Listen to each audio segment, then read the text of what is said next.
Today's review is on the Jabra Panacast 50. Stick around to learn all about whether this product is what you need in your meeting room or home office. I'm Paul Bloom and you are watching In My Humble Opinion.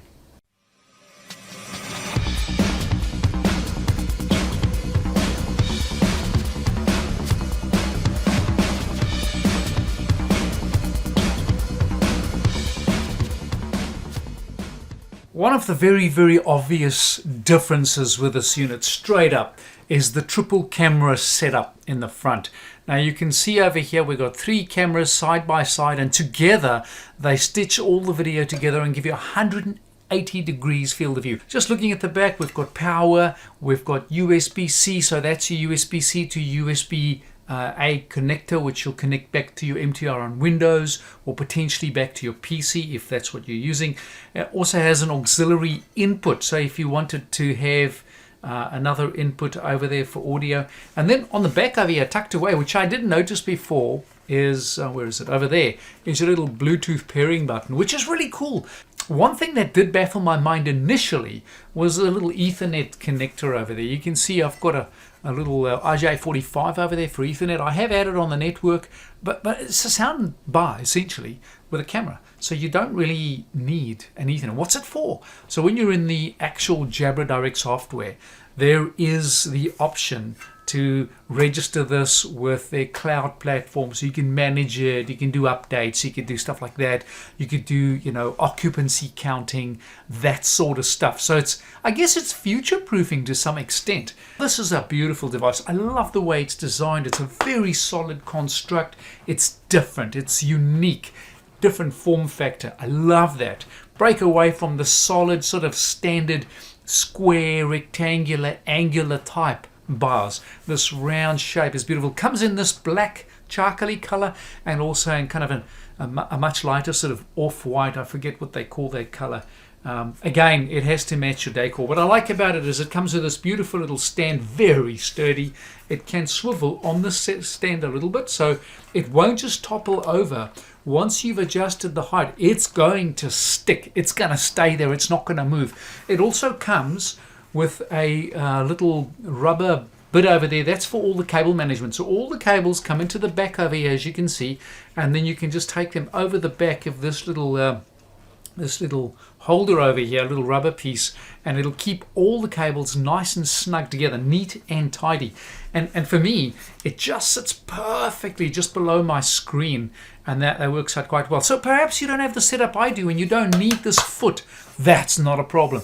I also received a nice little bracket that just mounts on the wall, and if you have a look at the video playing in my background, you'll see it mounted on the wall right there. Great timing.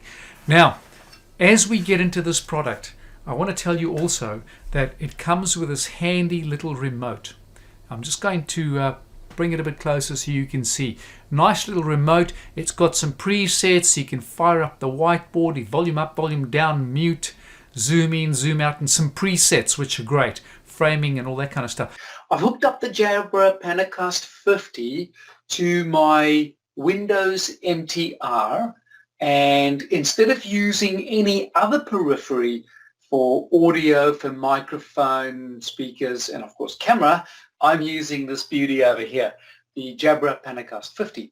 And so there's no setup as such that we need to worry about, because by default it's plug and play, and it gives you this really wide 180 degree layout. And that's all possible because of these beautiful little cameras sitting on the top over here, and I can surround them and 3 cameras working together, stitching the image together. Very slick, very smooth. And when you have a look at it, if you look at the sides over here, this is the shelf. And as I go further, I am touching with my index finger there, I'm actually touching the bezel of my screen, which is positioned about 10 centimeters behind the camera. And when I go this side, and again you can see the shelf, again I'm touching the bezel right there, and so it's exceptionally wide. So I haven't turned on any sort of tracking. I've just left it default so you get that 180 degree view. And I quite like that. I think that's a point of uniqueness, and I quite like that. I'll sit in my chair over here and you'll see, I'm not sure, of course, in the recording. Again, the way that I do these recordings for AV testing for clarity and for the room is that I do so by means of doing a screen grab of the inbound audio and video on my PC. So I'm not recording off my microphones or anything like that. Whatever it is that's being sent over the wire from the Panacast to the MTR on Windows through to my PC over there, which is a member in the meeting, is what you're hearing. So I'm moving around a little bit, and this is mostly so that you can get a feel for the audio. I've got my back to the camera now. I'm in a little tight corner. I've got some acoustic paneling that will absorb my voice. And this is my usual meeting speaking voice. This is kind of how I do it. And so leaning in the corner over here, I'm reminded that I probably should have put long pants on, but that's okay. Hey, we're all friends here, and we're all just enjoying the power of AV and technology. In the corner here on the spin bike, and I dare not climb on and cycle because inappropriate shoes. Very good. So that's a feel for how the AV responds in the room. We're not really having to do anything with the camera because of the wide view. I really like this wide view. You've got to have the room for it. That's true. But when you're using the camera in such a way where you've got a wide room and you've got people sitting around, it totally makes sense. And considering that the tracking that we see on some of the other cameras still has a way to go before it becomes a bit smoother, very often it can be more distracting than actually a useful feature, and it does just kind of take away from the message you're trying to get across in a meeting. So in my humble opinion, this is a pretty cool idea in the right circumstance. Just getting into the Panacast 50 software, I've gone into the camera control, turning on the whiteboard view, which allows me to use one of the cameras for whiteboard. I've gone to setup, so this allows me now to go and select. And you'll see that pane there is divided into 3 areas. I've got to pull the 4 points across. That's the arrow going. You can't go across the 3 areas because each area represents one of those cameras.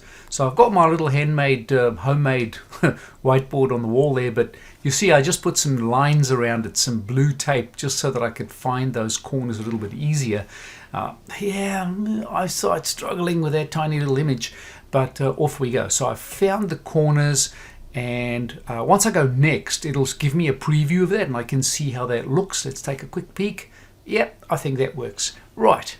So whiteboard set up, ready to go, and I shall just turn on the whiteboard view right here. And now we've got to go off to the app within the MTR. So we'll go to our MTR, we'll turn on the content camera function in settings, just so that that secondary camera that we've set up in the Jabra software is known. Then content camera, there you see it, content camera. I could do preview, save and exit, and we have set it up. So we're using the Panacast for the content camera as well as the normal camera. Let's have a look how it works. Okay, so I've prepared a meeting. I've got my MTR joined to a meeting, and I'm about to click the share button from the MTR control panel, and that will fire up my whiteboard. Of course, you select it from the list over there. In my case, I'm just going to hit the share button, and there you go. The whiteboard is up and running. Isn't that a beautiful thing?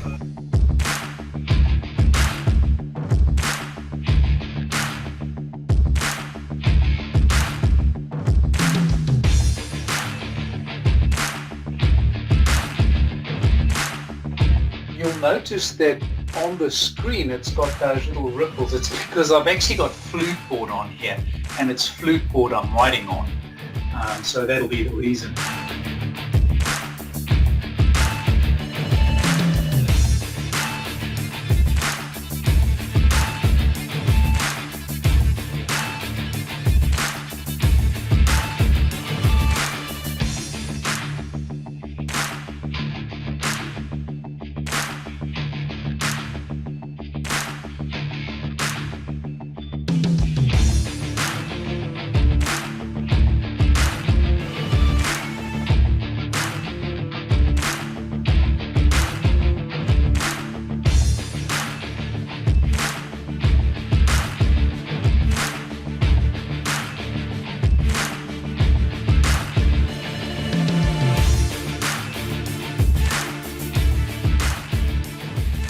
Jabra Panacast 50. I must say that I am very, very happy with the way that it's behaved. It demos really well. The tracking is on the high end of speed and clarity. And what I really like about this unit is they're not competing for compute. They are literally providing this USB device with the 180-degree camera, the built-in microphone, the built-in speakers, and delivering that as a USB. And together with this cool little remote, you could add that as an endpoint, as a pickup point for your audio and video to any of the MTR solutions. Of course, MTR on Windows is where it really makes sense.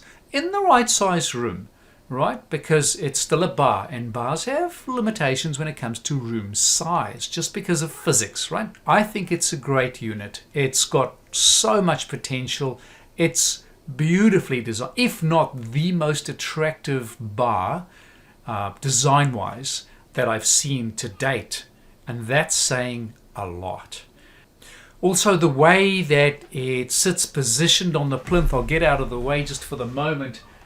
It's the way it sits over there. I mean, that is modern. It's